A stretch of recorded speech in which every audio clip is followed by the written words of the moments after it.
మీ business ఏదైనా మీ ఊర్లో promotion చేయాలంటే అది సుమన్ టీవీతోనే సాధ్యం. ఇప్పుడే సంప్రదించండి. వాళ్ళ చిన్న బాబుని కూడా అంత దూరం నుంచి పవన్ కళ్యాణ్ గారికి ఆ సాంగ్ వినిపించాలనే కుతూహలంతో చాలా ఎక్సైట్మెంట్ తో ఆయన ఇక్కడ వాళ్ళ చిన్న బాబుని కూడా తీసుకుని వచ్చారు. ఒకసారి ఆయన మాటల్లోనే ఆ సాంగ్ అది కూడా విందాము, ఎలాగా స్పందిస్తారు ఏంటనేది. చెప్పండి. జై జనసేన. ఎక్కడి నుంచి వచ్చారు? పెట్టుకుని అంత దూరం నుంచి మీరు చిన్న పిల్లలు కూడా తీసుకుని ఎంత దూరం వచ్చారంటే ఎందుకు అంత మీకు పవన్ కళ్యాణ్ గారు అంటే ఎందుకు అంత అభిమానం? తెలంగాణ ఆంధ్ర రాష్ట్రంలో పవన్ కళ్యాణ్ గారిని అభిమానించని వాళ్ళంటూ ఉండాలండి. అందులో నేను ఒకడిని.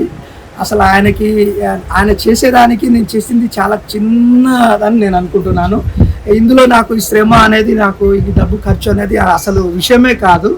నేను చాలా హ్యాపీగా ఫీల్ అవుతున్నాను. నా సాంగ్ ఆయనకి రీచ్ అయితే నాకు అదే చాలు.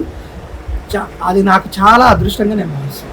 చెప్పండి, ఫైనల్ గా మా సుమన్ టీవీ ప్రేక్షకులు, అదేవిధంగా జనసేన నాయకులు, కార్యకర్తలు అందరికీ కూడా మీ సాంగ్ వినాలనే కోరిక అయితే ఉంటుంది. కాబట్టి మా సుమన్ టీవీ ద్వారా మొట్టమొదటిగా మీ సాంగ్ లో ఉన్న కొన్ని లిరిక్స్ ని మా సుమన్ టీవీ ప్రేక్షకుల కోసం అందజేస్తారా? తప్పకుండా అండి, తప్పకుండా.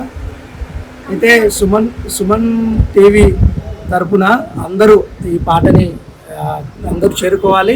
తర్వాత పాట రిలీజ్ అయిన తర్వాత అందరూ ఆదరించాలని కోరుకుంటూ ఒక చిన్న లిరిక్.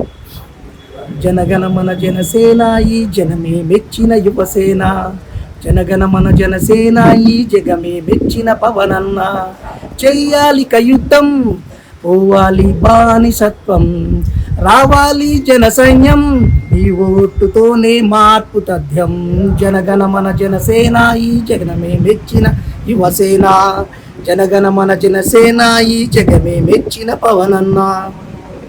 చాలా బాగుందండి. లిరిక్స్ చాలా క్యాచీగా పవన్ అభిమానులకు కానీ, లేదా పవన్ కళ్యాణ్ గారి అభిమానులకు కానీ, ఇటు జనసేన నాయకులకు కానీ, కార్యకర్తలకు కానీ చాలా క్యాచీగా, చాలా అద్భుతంగా రాశారు పాట. అసలు మీరు ఇంత డెప్త్కి వెళ్ళి ఈ సాంగ్ రాశారంటే ఎన్ని రోజులు ఈ సాంగ్ రాయడానికి మీరు కష్టపడ్డారు? నేను సాంగ్ రాయడానికి జస్ట్ నాకు ఒక 2 hours పడుతుంది అంతేనండి. ఎందుకంటే పవన్ గారిని చిన్నప్పటి నుండి చూసి ఆయన చేసే సేవా కార్యక్రమాలు ఇవన్నీ ఆయన్ని అట్లా ఆలోచించుకొని కూర్చున్నాను. జస్ట్ ఒక 1 hourలో లిరిక్స్ రాసేసాను. తర్వాత అన్ని సెట్ చేసుకోవడానికి పదాలు సెట్ చేసుకొని ఇంకో గంట పట్టిందండి. 2 hours సాంగ్ కంప్లీట్ చేశాను.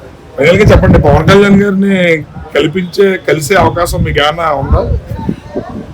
ఈ సాంగ్ ద్వారా నేను పవన్ కళ్యాణ్ గారిని చేరుకోవాలి, ఈ సాంగ్ నన్ను ఆయన దగ్గరికి తీసుకెళ్ళాలని కోరుకుంటున్నాను.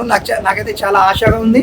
ఇంకో విషయం ఏంటంటే ఆయన కోసం ఇంకా 2-3 పాటలు నేను సిద్ధంగా రాసి ఉంచుకున్నాను. ఆయన దాకా చేరాలని నేను కోరుకుంటున్నాను. అది మీ సుమన్ టీవీ ద్వారా కూడా జరగాలని నేను ఖచ్చితంగా. రైట్. ఇప్పుడు ఈయనైతే పాలవంచ భద్రాద్రి కొత్తగూడ నుంచి వచ్చారు. సతీ సమేతంగా వాళ్ళ చిన్న బాబును కూడా తీసుకుని అంత దూరం నుంచి ఇక్కడికి వచ్చారు. కేవలం పవన్ కళ్యాణ్ గారి మీద అభిమానం కొలిదిన సొంత డబ్బులతో నేను ప్రొడ్యూస్ కూడా చేసి సాంగ్ అయితే 2 గంటల్లో రాయడం జరిగింది. నాకు పవన్ కళ్యాణ్ గారు అంటే చిన్నప్పటి నుంచి కూడా ఎంతో అభిమానం. ఆయన మీద అభిమానం కొలిదిన జనసేనకి నా వంతు సహాయ సహకారాలు అందించాలనే సంకల్పంతోనే నేను ఈ పాట రాయడం జరిగింది. ఈ పాటను కొన్నిదల పవన్ కళ్యాణ్ గారికి వినిపించి ఆయన సమక్షంలోని పాట రిలీజ్ చేయడం అనేది నా కోరిక. అదేవిధంగా మెగా బ్రదర్ నాగబాబు గారికి సాంగ్ వినిపించడం జరిగింది. ఆయన చాలా బాగుందని చెప్పి అప్రిషియేట్ చేయడం కూడా జరిగిందని చెప్పి తన ఆనందాన్ని వెలబుచ్చుతున్నారు. కెమెరామెన్ సాయితో శ్రీనివాస్, సుమన్ టీవీ.